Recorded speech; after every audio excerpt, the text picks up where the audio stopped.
Hello friends, हमारे YouTube channel technical Bharat Bamnia में आपका स्वागत है। आज हम आपके लिए लेके आए हैं भारतीय भूगोल जो कि इंडियन ज्योग्राफी। तो कुछ क्वेश्चन देखेंगे, सबसे इम्पोर्टेंट क्वेश्चन। तो 20 क्वेश्चन लेके चलेंगे आज एग्ज़ाम से रिलेटेड। तो पहला क्वेश्चन है हमारा, निम्नलिखित में से कौन सा सौरमंडल का भाग नहीं है? तो आप जरा सोचिएगा और बताइएगा कौन सा भाग नहीं है। पहला है क्षुद्र ग्रह, धूमकेतु, ग्रह, निहारिका। तो बताइएगा कौन सा ग्रह नहीं है? तो यह है निहारिका। ठीक है, अगला क्वेश्चन देखेंगे। अगला क्वेश्चन है, निम्नलिखित में से किनके बीच की औसत दूरी को खगोलीय एकक कहा जाता है? तो बताइए, पृथ्वी तथा सूर्य, पृथ्वी तथा चंद्रमा, बृहस्पति तथा सूर्य, प्लूटो तथा सूर्य। तो कौन सा होगा इसमें? बताइएगा आप। इसमें होगा पहला वाला। ठीक है, पृथ्वी तथा सूर्य, है ना। इसके अगला क्वेश्चन देखेंगे।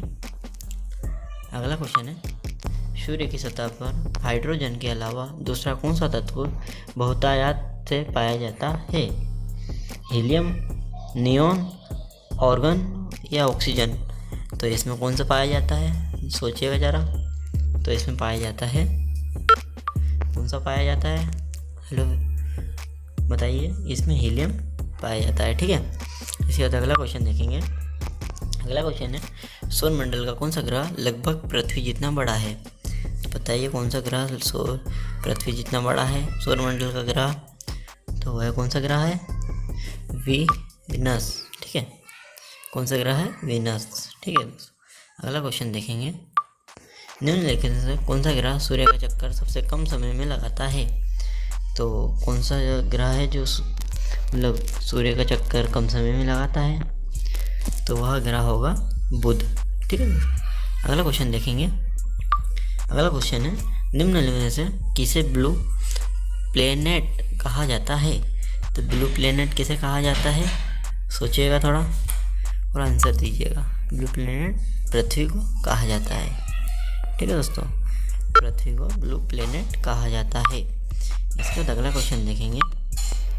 अगला क्वेश्चन है, यह किसने सर्वप्रथम प्रतिपादित किया कि सूर्य हमारे सौरमंडल का केंद्र है और पृथ्वी उसकी परिक्रमा करती है?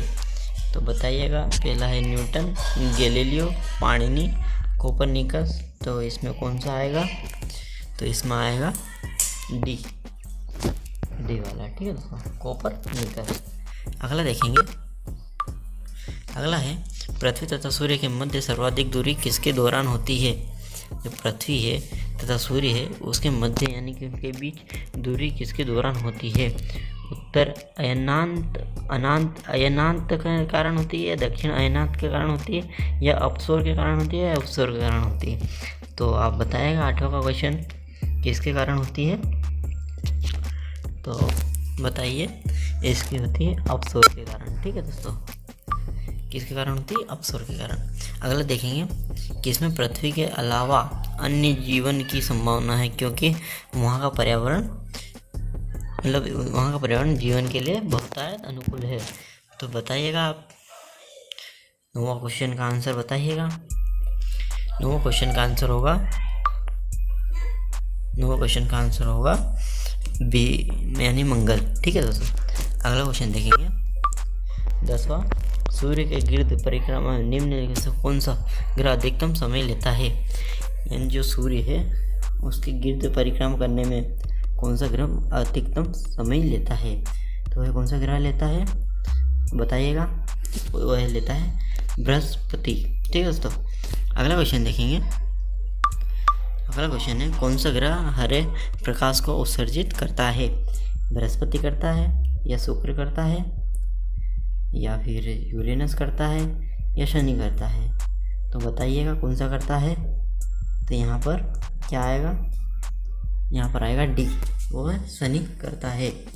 अगला क्वेश्चन है, पृथ्वी की संरचना में प्रवार मेंटल के नीचे प्रकोड निम्नलिखित में से किसके एक से बना है? यानी कि एल्यूमिनियम से बना है, या क्रोमियम से बना है, लोह से बना है, सिलिकॉन से बना है? तो इसमें किससे बना है? यह बना है लोह से। किससे बना है? ये बना है लोह से। ठीक है, अगला क्वेश्चन देखेंगे। अगला क्वेश्चन है, निम्नलिखित में से कौन सा एक भूमध्य रेखा के सर्वाधिक निकट है? तो कोलंबो है, या जकार्ता है, या मनीला है, या सिंगापुर है? तो आप बताइए निम्नलिखित में से नगरों में से कौन सा एक भूमध्य रेखा के सर्वाधिक निकट है, यानी जो भूमध्य रेखा है उसके सर्वाधिक निकट कौन सा शहर बसा है? तो वह शहर है सिंगापुर। ठीक है, सिंगापुर। ठीक है, अगला क्वेश्चन देखेंगे। भूमध्य रेखा निम्नलिखित में से किस देश से होकर नहीं गुजरती है? कीनिया से नहीं गुजरती है, या मेक्सिको से नहीं गुजरती है, या इंडोनेशिया से नहीं गुजरती है, या ब्राज़ील से नहीं गुजरती है? तो आप बताइएगा किस देश से होकर नहीं गुजरती है? तो यह मेक्सिको से नहीं गुजरती है। ठीक है दोस्तों, अगला देखेंगे। सभी इम्पोर्टेंट क्वेश्चन है और सभी को ध्यान से पढ़ें, क्योंकि एक भी आपने मिस किया तो एग्ज़ाम में पता नहीं कौन सा आ सकता है। ठीक है दोस्तों, अगला क्वेश्चन देखेंगे। अगला क्वेश्चन है ग्रीनविच मध्य समय GMT तथा भारतीय प्रमाण समय IST के बीच समय अंतराल कितना है? तो कितना है समय अंतराल, बताइएगा आप। कितना समय अंतराल है? 5 घंटे 30 मिनट। ठीक है, तो इसका आंसर बी होगा, 5 घंटे 30 मिनट। अगला क्वेश्चन है पृथ्वी पर 2 स्थानों की स्थिति के अनुदैर्ध्य रेखा अंतर 15 डिग्री है, स्थानीय समय में कितना अंतर होगा? तो बताइए कितना अंतर होगा स्थानीय समय में? तो इसका आंसर है 1 घंटा। ठीक है, इसका आंसर 1 घंटा, यानी इसका आंसर आएगा ए। अगला क्वेश्चन चलेंगे, देखेंगे 17वां क्वेश्चन है। एक देशांतर को पार करने में 2 स्थानों के स्थानीय समय के बीच क्या अंतर होता है? यानी कि समझा आप, एक स्थान है, देशांतर को पार करने में 2 स्थानों के बीच के स्थानीय समय के बीच की क्या अंतर है? तो इसका अंतर क्या होगा? तो इसका आंसर होगा 4 मिनट। ठीक है दोस्तों, इसके बाद अगला क्वेश्चन देखेंगे।